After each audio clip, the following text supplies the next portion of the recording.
perché è evidente che referendum di questo tipo, un domani potrebbero esserci ripercussioni dell'Italia verso la Svizzera, dopo manca solo la Germania, l'Austria, e avanti di questo passo il rischio verso forme cruente, violente e negative, il passo è breve e corto. È proprio per questo che è nata l'Unione Europea, per dire basta con forme di prevaricazione di un popolo sull'altro.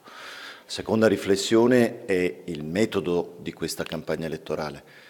Ora, gli italiani venivano dipinti nella campagna elettorale svizzera come dei topi che rubano il formaggio. Io credo che sia offensivo nei confronti dei lavoratori italiani, la maggior parte oltretutto sono cittadini della regione Lombardia, e credo sia assolutamente ingeneroso nei confronti del contributo che gli italiani hanno dato allo sviluppo economico del Canton Ticino e di tante parti della Svizzera.